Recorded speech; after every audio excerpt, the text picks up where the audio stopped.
Warta Jemaat Gereja Kristen Jawa Adireja Adipala, Minggu tanggal 17 Oktober tahun 2021. Salam damai sejahtera dalam kasih Tuhan Yesus Kristus. Majelis Gereja Kristen Jawa Adireja Adipala mengucapkan selamat hari Minggu dan berjumpa dalam persekutuan dengan Kristus. Dan kemudian akan kami sampaikan warta jemaat sebagai berikut. 1. Bacaan Alkitab sepekan dapat Bapak Ibu dan Saudara baca di dalam warta jemaat yang telah dibagikan. Yang kedua, jadwal ibadah pada tanggal 24 Oktober 2021 di Gereja Induk sebagai berikut. A. Ibadah pertama pukul 7 waktu Indonesia bagian Barat dengan pengantar bahasa Indonesia yang diikuti jemaat Lonling Gerpas, yaitu Kulon Suling, Komplek Gereja dan Komplek Pasar. Yang B. Ibadah kedua pukul 9 waktu Indonesia bagian Barat dengan pengantar bahasa Indonesia yang diikuti jemaat Tanjalon Katon, yaitu Wetan Kali, Wetan Suling, Adireja Wetan, Adireja Kulon, Karanganyar, dan Bunton. Yang ketiga, persekutuan doa bulan keluarga. Dalam rangka menghayati bulan keluarga tahun 2021 akan dilaksanakan ibadah persekutuan doa malam mulai hari Senin sampai dengan hari Rabu tanggal 25 sampai 27 Oktober tahun 2021 pukul 19 WIB di Gereja Induk. Mohon perhatian dan kehadiran segenap jemaat. Yang keempat, informasi persembahan tanggal 10 Oktober 2021 dapat Bapak Ibu baca di dalam warta jemaat yang telah dibagikan. Dan yang kelima, informasi persembahan pengadaan tanah pada tanggal Minggu tanggal 10 Oktober tahun 2021 juga dapat Bapak Ibu baca ataupun dilihat di dalam warta jemaat yang telah dibagikan. Demikian warta jemaat. Tuhan Yesus memberkati. Jemaat saya undang untuk bangkit berdiri. Marilah kita menyanyikan Kidung Jemaat 353, bait yang pertama dan yang kedua. Sungguh lembut Tuhan Yesus memanggil. Memanggil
Jemaat yang terkasih di dalam Tuhan, datanglah pada Dia yang mengundang kita untuk hidup dalam pertolongan dan pemeliharaan Bapa, Putra, dan Roh Kudus.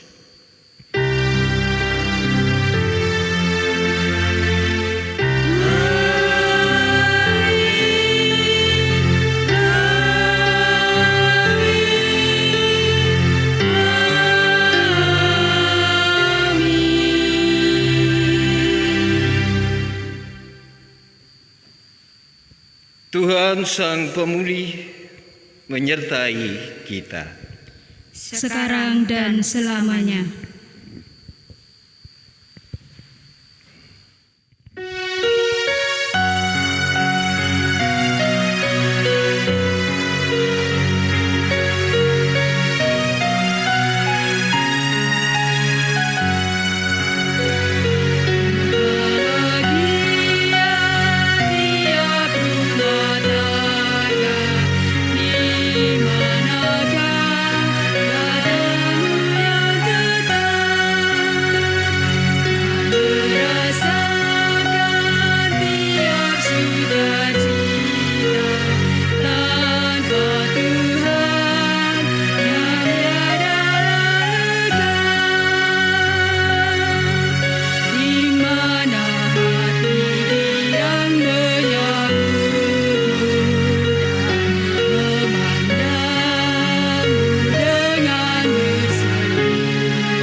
Keluarga-keluarga yang dikasihi Tuhan, menghayati lagu pujian yang baru saja kita nyanyikan bersama. Mari kita renungkan, apakah tiap keluarga sudah senantiasa menyambut Tuhan sebagai tamu yang tetap? Apakah tiap-tiap anggota keluarga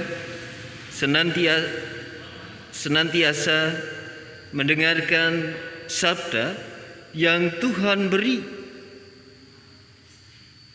Apakah tiap keluarga sepakat hidup sejati dalam kasih Kristus yang tak bersyarat? Apakah tiap keluarga mencari sumber damai dalam setiap langkah hidupnya? Mari kita merenungkan itu semua di dalam keheningan.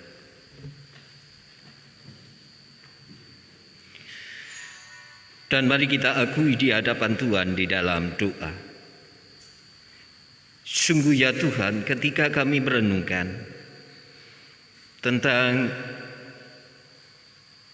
diri kami senantiasa menyambut Engkau di dalam kehidupan keluarga kami, mendengarkan sabda Tuhan, menjalani hidup dalam kesehatian di dalam kasih Kristus, menjadikan Engkau sebagai sumber damai dalam kehidupan langkah kami. Seringkali kami masih jauh dengan hal itu. Bahkan kami cenderung untuk membenarkan sikap diri kami, mengabaikan kebenaran yang ada di dalam kehidupan saudara kami, keluarga kami yang lain. Dan kami tanpa sadar melakukan pelanggaran di hadapan Tuhan. Oleh sebab itu ya Tuhan, kami mengakui akan kelemahan dan kerapuhan kami yang membuat kami berdosa. Oleh sebab itu ya Tuhan, di dalam kasih Tuhan kami memohon pengampunan-Mu. Ya Kristus, kasihanilah kami. Ya Kristus, ampunilah segenap pelanggaran dan dosa kami. Ya Kristus, pulihkanlah hidup kami seturut dengan rahmat Tuhan. Amin. Mari kita bersama ungkapkan penyesalan kita dan pengakuan diri kita akan rahmat Tuhan. Melalui nyanyian Kidung Jemaat 27, kita nyanyikan bait yang pertama, kedua, dan keempat. Meski tak layak hidupku.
Jemaat yang terkasih di dalam Tuhan,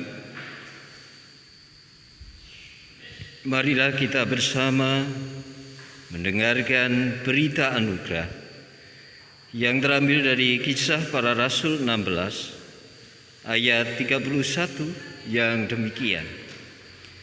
Percayalah kepada Tuhan Yesus Kristus dan engkau akan selamat, engkau dan seisi rumahmu.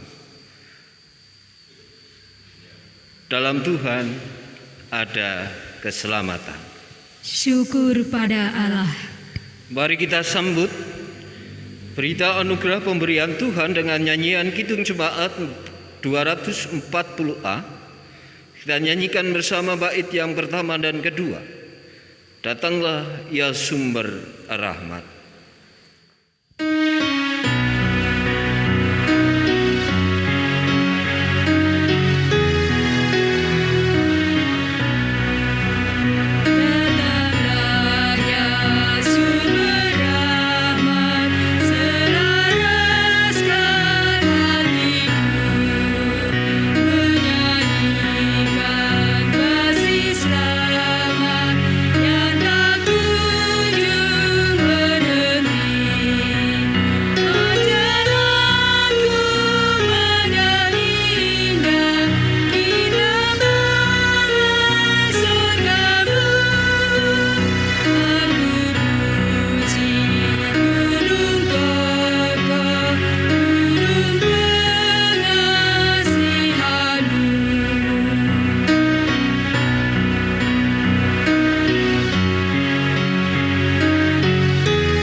Bapak dan Ibu, saudara-saudara sekalian, warga GKJ Adireja Dipala, pada pagi hari ini di tengah kita pun kita bersama akan membaca dan merenungkan firman Tuhan.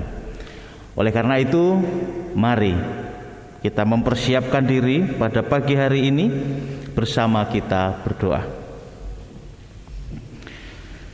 Bapa di dalam surga, terima kasih atas berkat dan anugerah-Mu bagi kami. Pagi hari ini Tuhan, sungguh kami bersyukur atas anugerah dan penyertaan-Mu kami boleh berkumpul. Dan di tengah persekutuan kami pada pagi hari ini, kami pun hendak membaca dan merenungkan firman-Mu. Ya Roh Kudus, berkaryalah di antara kami, dan biarkanlah kami menjadi pendengar firman dan pelaku firman yang baik dalam hidup kami. Di dalam nama Tuhan kami Yesus Kristus kami berdoa dan mengucap syukur. Amin. Bapak Ibu Saudara-saudara sekalian, firman Tuhan bagi kita sekalian pada pagi hari ini dibacakan dari 1 Petrus pasal 2 ayat 24 dan 25. Demikian firman Tuhan. Ia sendiri telah memikul dosa kita di dalam tubuhnya di kayu salib, supaya kita yang telah mati terhadap dosa hidup untuk kebenaran. Oleh bilur-bilurnya kamu telah sembuh.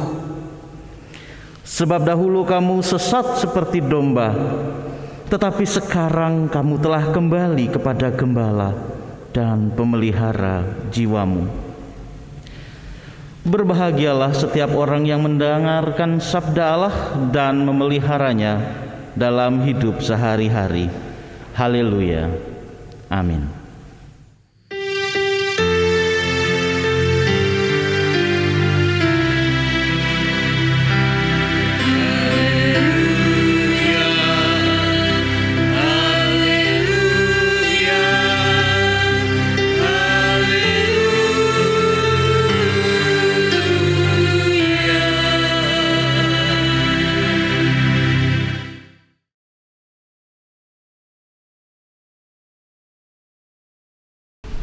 Bapak dan Ibu, saudara-saudara sekalian, selamat pagi. Kita bersyukur pada pagi hari ini kita dapat beribadah bersama. terkhusus di dalam rangkaian bulan keluarga yang sedang berlangsung di dalam Sinode GKJ. Ini adalah minggu ketiga di dalam rangkaian bulan keluarga, dan pada pagi hari ini dalam berkat Tuhan kita bisa melayankan pelayanan pertukaran pelayan firman Klasis Citandui dan Klasis Banyumas Selatan. Oleh karena itu, izinkan saya menyampaikan salam hangat dari kami di Klasis Citandui Jemaat GKJ Bandung bagi Bapak Ibu sekalian. Saudara-saudara yang terkasih, Bapak Ibu, tema kita pada renungan pada saat ini adalah Aku Memulihkanmu. Kehidupan keluarga selalu punya ceritanya masing-masing. Keluarga hidup dalam ribut rukun. Kita semua punya cerita. Kita semua bertumbuh di dalam keluarga. Ketika saya mencoba untuk mengingat kembali 14 tahun yang lalu, ketika saya mengambil keputusan untuk memulai kehidupan keluarga bersama dengan istri, 14 tahun yang lalu saya menyadari bahwa ada begitu banyak ternyata perbedaan ketika kami memulai kehidupan keluarga kami. Kami datang dari dua keluarga yang memiliki cerita masing-masing. Di dalam keluarga saya, kami biasa untuk mengungkapkan perhatian dan kasih sayang melalui ucapan. Kalau saya lulus sekolah, bapak selalu tanya, bagaimana hasilnya? Lalu ketika itu baik, bapak akan mengatakan, bagus, bapak bangga. Ketika saya pulang dari kantor ke rumah, maka rumah akan terasa hangat. Biasanya ibu dan siapapun yang ada di rumah akan menyambut, lalu kami duduk di ruang tamu, lalu kami berbagi bagaimana cerita hari itu. Nah, tetapi ketika kami menikah, saya pulang dari kantor ke rumah kami, di sana ada istri saya. Istri saya cenderung sepi. Selamat sore.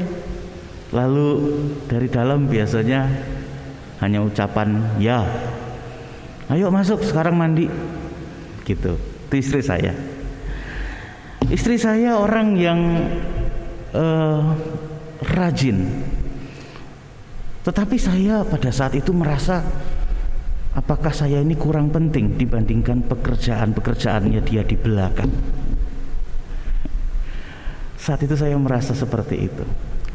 Lalu saya mulai masuk membersihkan diri, dan di kamar mandi, ini yang tidak ada di rumah saya yang dulu, segala sesuatu sudah tersiap. Baju ganti yang bersih sudah ada, handuk sudah ada, air sudah juga disediakan. Semuanya seperti sudah dipersiapkan dengan baik. Dan saya menikmati juga semua yang ada itu. Tetapi tidak bisa saya pungkiri, ada perasaan yang hilang di dalam diri saya. Perhatian. Tetapi Bapak Ibu saudara-saudara sekalian, sungguh indah apa yang Tuhan kerjakan di tengah keluarga kami.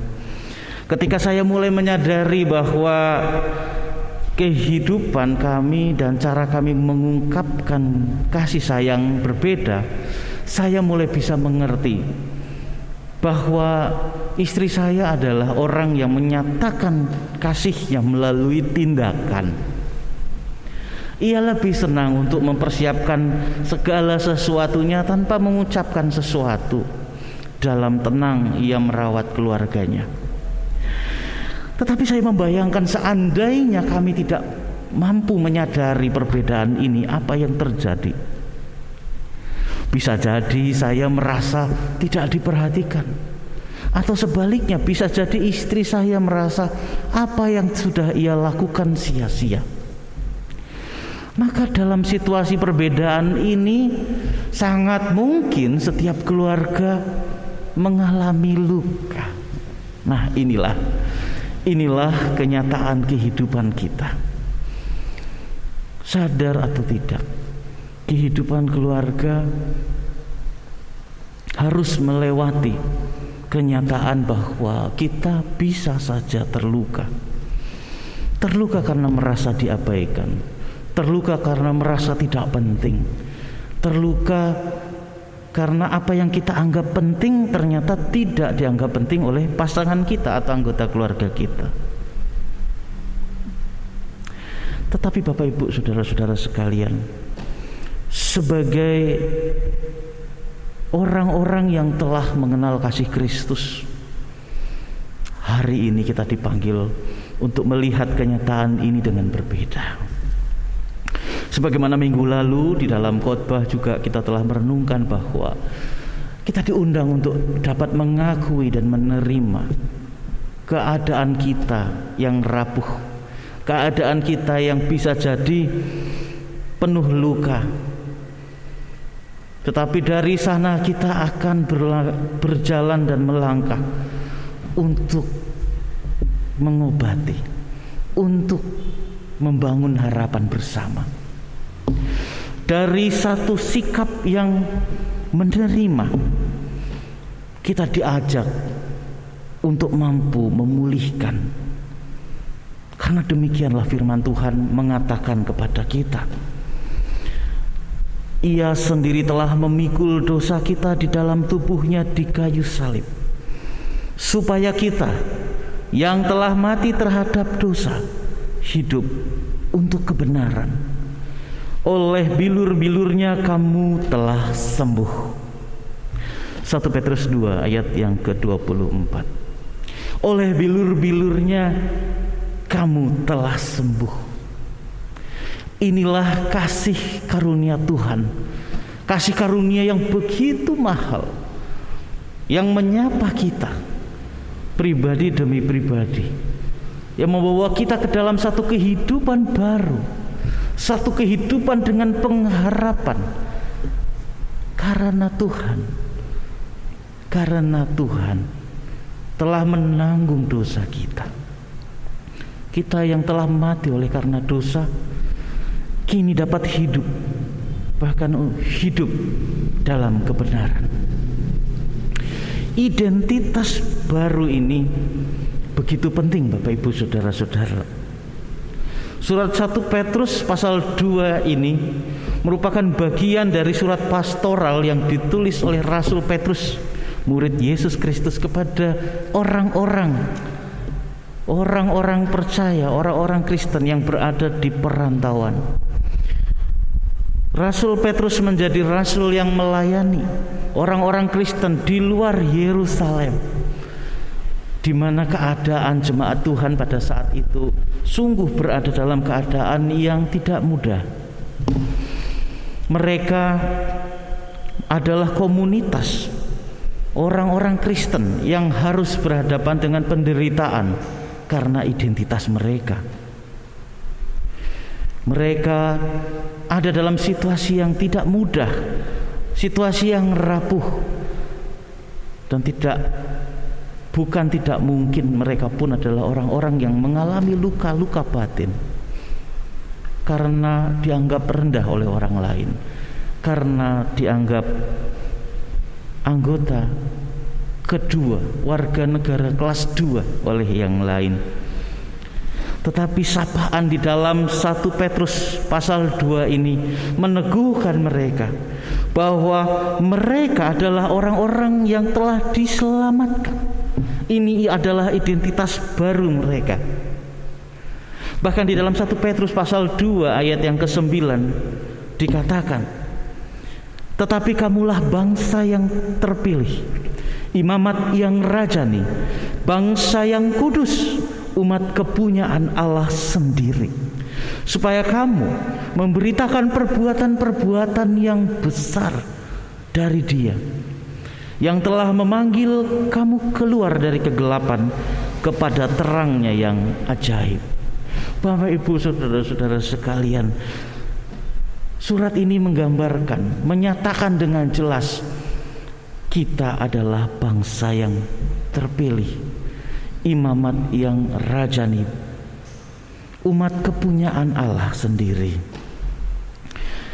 Identitas yang baru ini menggambarkan bahwa walaupun kita harus hidup di tengah ziarah kehidupan dunia yang penuh dengan kesakitan, identitas ini ingin mengatakan Allah ada bersama dengan kita. Allah lah yang telah membawa kita berjalan keluar dari kegelapan dan masuk di dalam terangnya yang ajaib.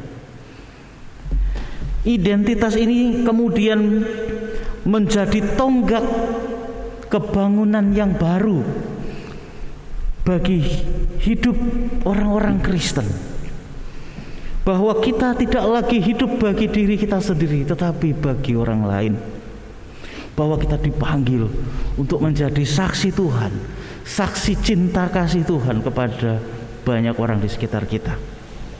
Oleh karena itu, jadi orang Kristen, mungkin kita menghadapi situasi-situasi yang sulit, situasi-situasi yang berat, tetapi iman Kristen, iman di dalam Tuhan Yesus membuat kita dapat tegar di masa sukar.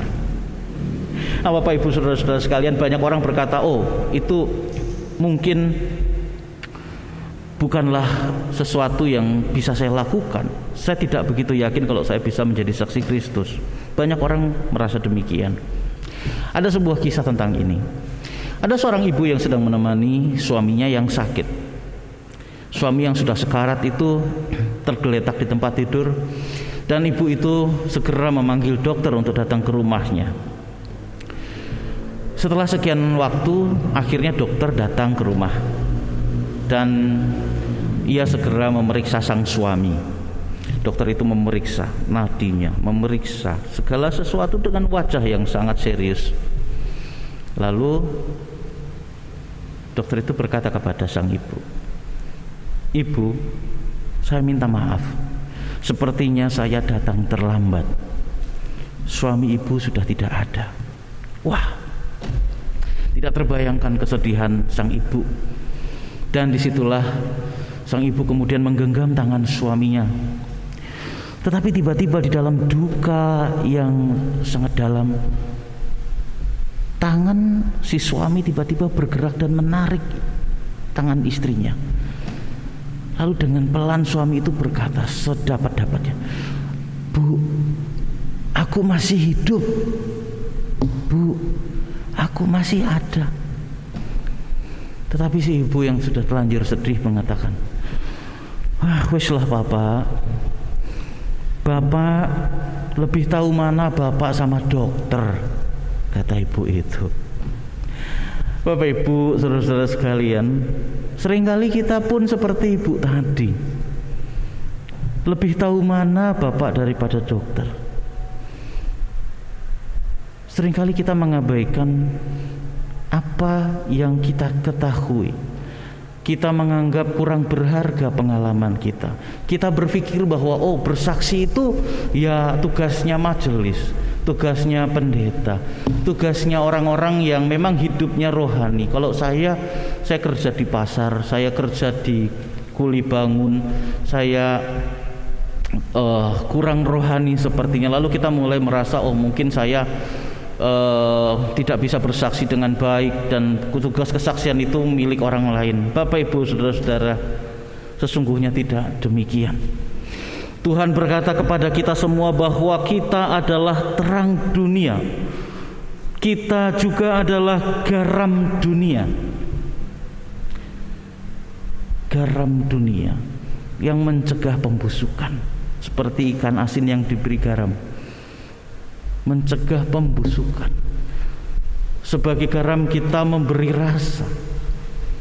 Bapak Ibu saudara-saudara sekalian, keselamatan yang kita alami di dalam Yesus Kristus adalah keselamatan yang kemudian bekerja merubah hidup kita untuk dapat menjadi berkat bagi orang lain, bagi dunia. Inilah tugas panggilan kita untuk menjadi saksi kehidupan baru yang kita terima di dalam Tuhan. Oleh karena itu Bapak Ibu sekalian, dalam minggu ini, dalam renungan pada hari Minggu ini, marilah kita kembali menghayati panggilan kita masing-masing di tengah keluarga. Kita diundang untuk menjadi bagian dari upaya penyembuhan, Kita adalah saksi Tuhan yang diperlengkapi, yang telah disembuhkan oleh bilur-bilur Tuhan kita Yesus Kristus di atas salib, agar kita dapat hidup dalam kebenaran, agar kita dapat menjadi penyembuh.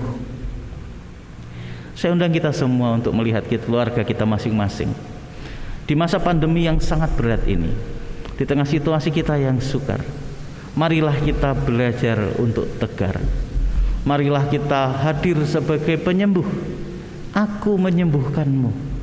Ini adalah panggilan kita. Anak kita, istri kita, orang tua kita. Mari kita memperhatikan mereka. Bisa jadi ada luka di tengah keluarga kita, tetapi percayalah, kasih Tuhan yang kita alami telah memberikan kepada kita sebuah pengharapan. Selamat melayani Tuhan, selamat saling melayani, saling menyembuhkan. Tuhan memberkati kita semua. Amin.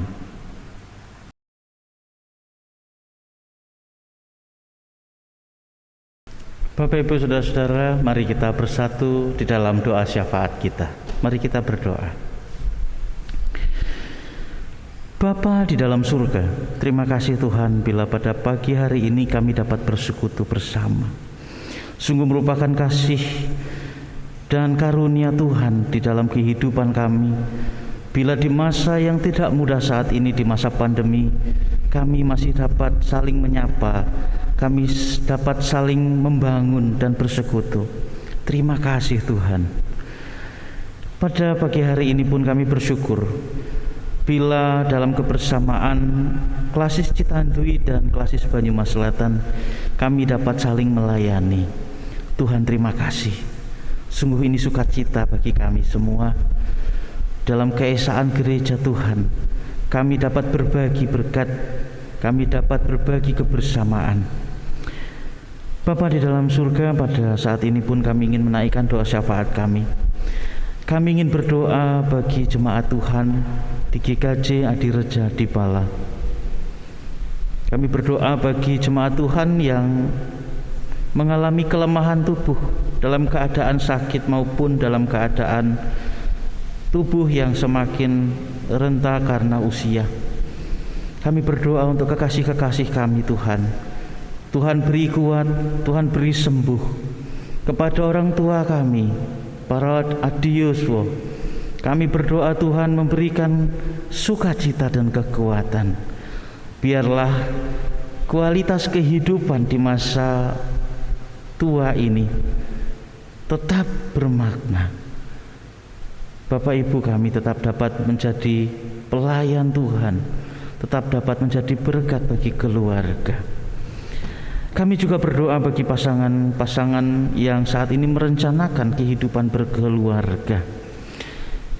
Kami berdoa kiranya Tuhan memberikan kepada kami hati yang penuh dengan syukur, sehingga kami memasuki kehidupan, mempersiapkan kehidupan pernikahan dengan semangat yang telah dibaharui.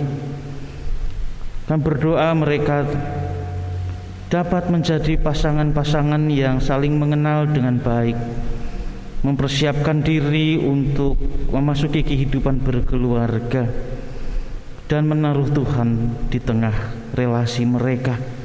Kami berdoa bagi keluarga baru, bagi mereka yang saat ini berjuang untuk mencukupkan kehidupan keluarga masing-masing.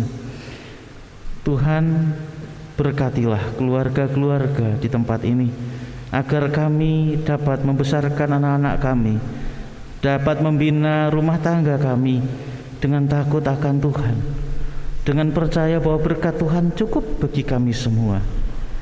Kami juga ingin berdoa bagi gerejamu GKJ Adireja di Bala, di usianya yang lebih dari 100 tahun saat ini Tuhan.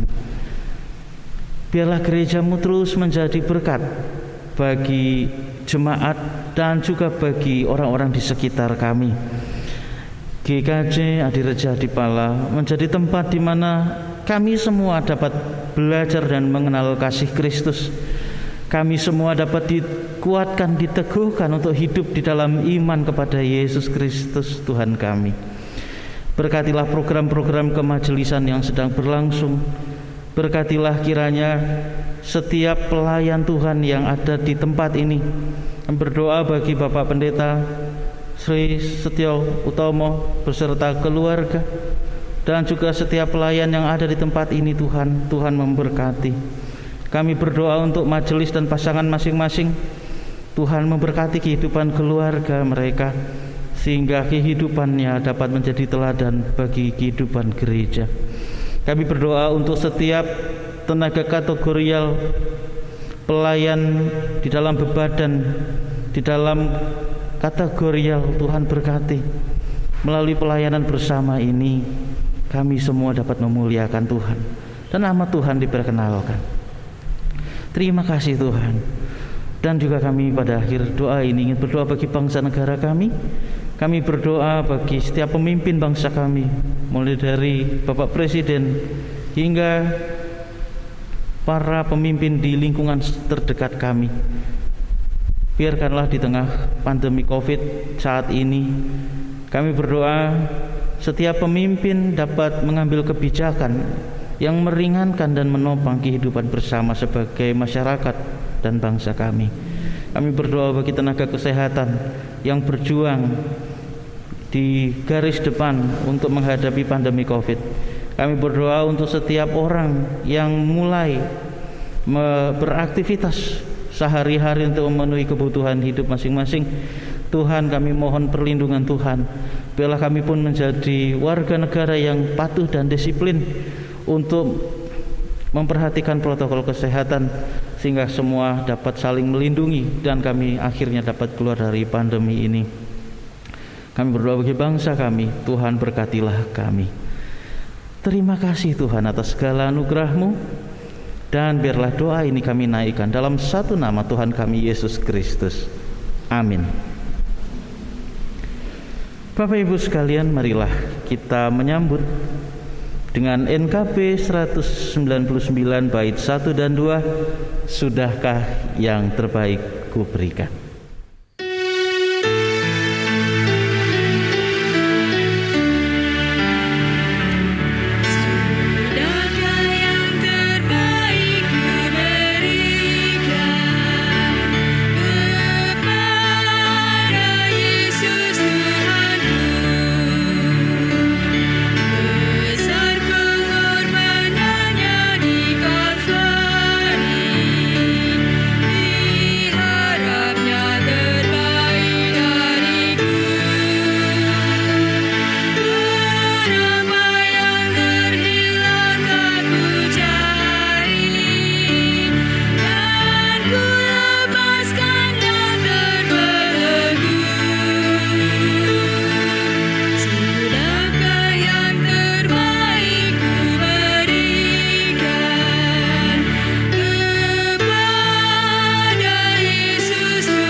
Jemaat diundang untuk berdiri.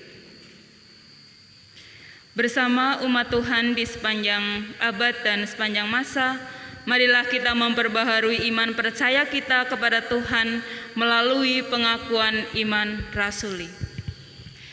Aku percaya kepada Allah Bapa yang Maha Kuasa, Khalik langit dan bumi, dan kepada Yesus Kristus, Anaknya yang tunggal Tuhan kita, yang dikandung daripada Roh Kudus, lahir dari anak darah Maria, yang menderita di bawah pemerintahan Pontius Pilatus, disalibkan, mati dan dikuburkan, turun ke dalam kerajaan maut.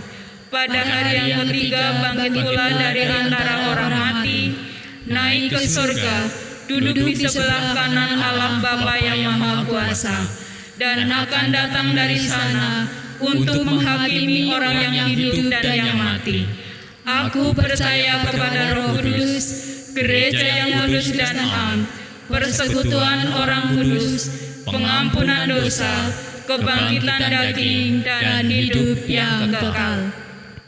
Jemaat yang terkasih, mari kita nyanyikan nyanyian Kidung Jemaat 383, bait yang pertama dan kedua. Sungguh indah kabar mulia.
Jemaat yang dikasihi oleh Tuhan, Allah yang memulihkan ada bersama keluarga kita.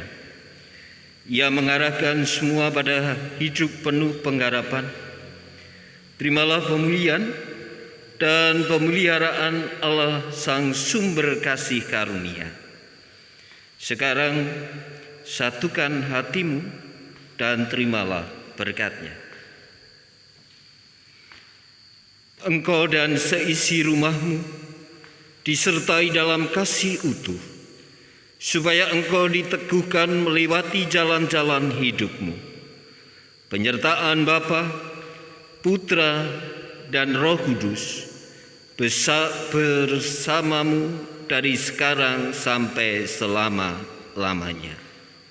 Amin.